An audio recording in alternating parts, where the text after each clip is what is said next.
welcome back to Gamers Remorse. Today we're checking out the game Nevermore by Smirk and Dagger. Quoth the Raven, Nevermore. Nevermore is a card drafting hand management set collection game with elements of Take That. Nevermore is a game for 3 to 6 players and takes about 45 minutes to play. In Nevermore, each player is attempting to be the player to earn 6 or more gold cubes first, or be the last player standing. For when a human dies, they turn into a raven, still playing the game until they can turn back into a human. The game is fairly simple. The game has 2 phases, drafting and resolution. 5 cards are dealt to each player. A player chooses 2 and passes the rest of the cards. Then the new set of 5 cards are passed, and then 1 final card is passed. This is done until completion, so each player has a hand of 5 cards they selected.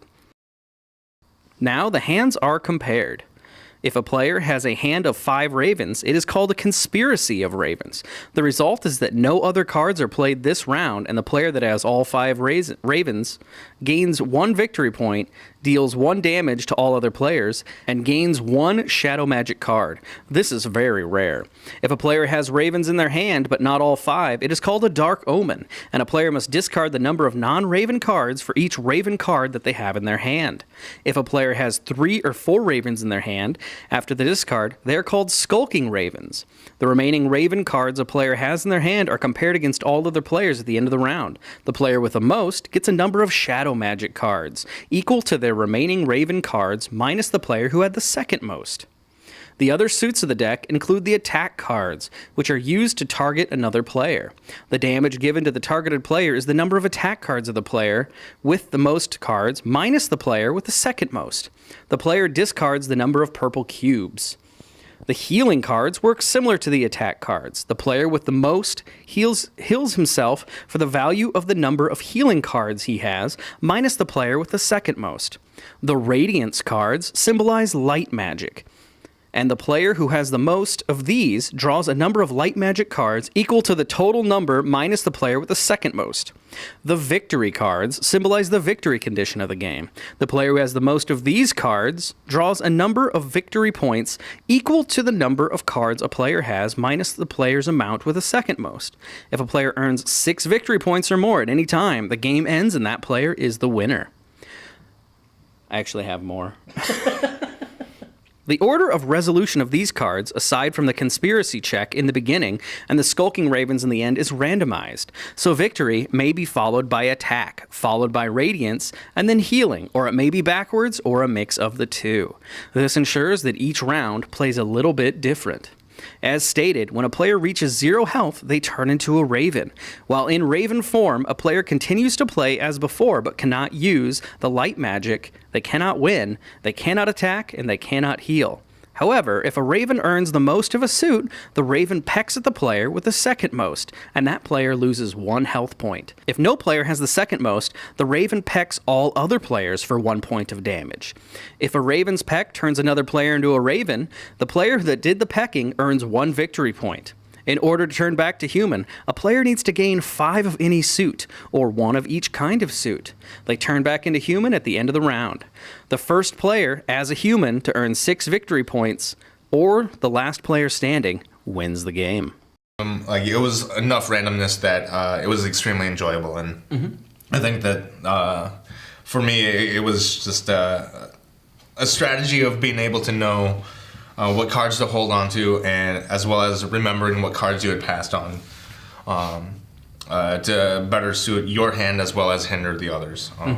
And then the shadow and light magic really helped as well, which I think I was really the only one that was focusing on using those. So Yeah. I use light magic, but yeah. I wish I had the cards to use magic.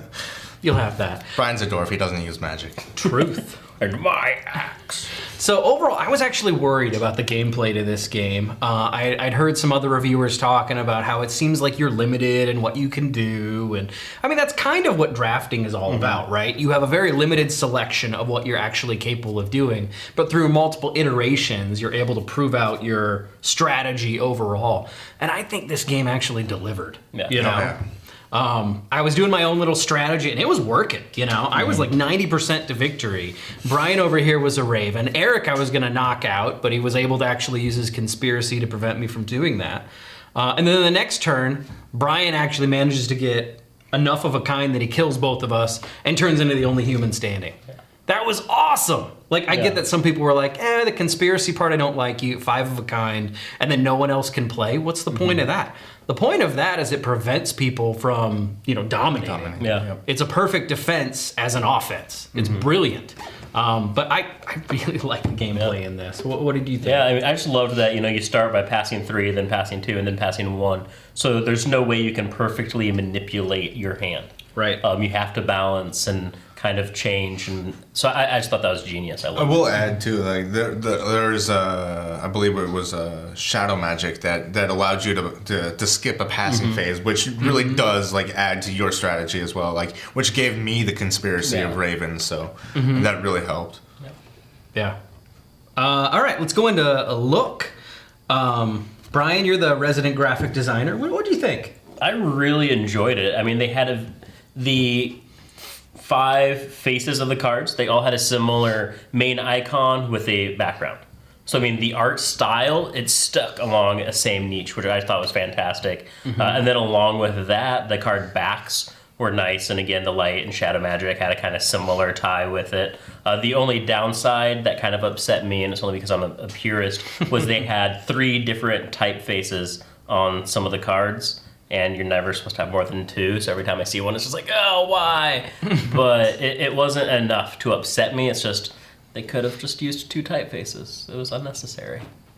But the art was beautiful and gorgeous, and I loved the icons. I'd say that the cover art is amazing. Each of the card faces, I mean, it's okay. It's abstracty, and that's the intent. But it's very, very pretty, when you have it laid out on the table. I wouldn't probably write more about that than that, but I mean, it worked for what it was supposed to be. So each suit was very distinguishable as well. So from the others, so you can tell exactly what they were. Pacing, in regards to that, I think it paced very well. You only have 5 cards in your hand at a given time. Choose X amount, pass to the left or right. Can't get more simple than that. So yeah, I think it paced very well. Yeah. Theme. In regards to that, I guess, what are your guys' thoughts? I think, once again, it's one of those games where the theme can be replaced with almost anything with a suit or 5 suits. But at the same time, I really think like the theme really held true with like if you ran out of health, you became a Raven and pecked at the other humans. So I think that really helped with the theme. True. I almost think it was meant for like the comic book The Crow. You turn into a crow and then you come back to life, and I don't know. Sorry, Smirk and Dagger, if I ruined that secret for you guys, but that's more what it seemed like. It seemed less Edgar Allan Poe, and more The Crow to me. But Nevermore is an awesome name. It's an abstract game where you're essentially dealing with player elimination, but you're not eliminating the player. Because the player still plays, but then can come back to win it. Yeah, and we just reviewed 7 games that were player elimination games where the eliminated players had to stay involved over on our channel. And this is kind of what I wish we would have had in that challenge. Right. We had some great contestants. Oh, yeah, we had some great games. I think this was the game we were looking for. So, Smirk and Dagger, you missed out. You could have won our contest. Anyway, overall, pretty good game in regards to theme. Easy to learn. I think it's fairly simple. I mean, there's not... If you understand card drafting, you pretty much get it. Card drafting, set collection. Here's how easy it was. I read the rule book and was able to tell them how to play. That doesn't happen often. And then replayability, I would say constantly replayable. We had an issue not playing again before actually going into review. Yeah, we wanted to keep playing, but... Time constraints. But we love you guys. Yeah. So, I think that's the game, Nevermore. It's currently purchasable everywhere. We heart you. Eric loves you. I don't know. Anyway, great game. Pick it up at Cool Stuff and or other locations. Insert brick and mortar store here. So, all right. Thanks, guys. Double guns.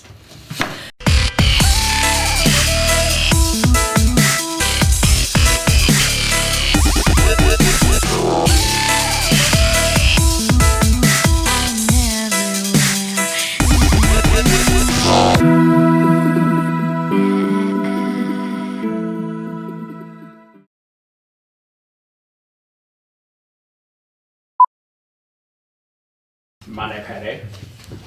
All right, I think we're good to go.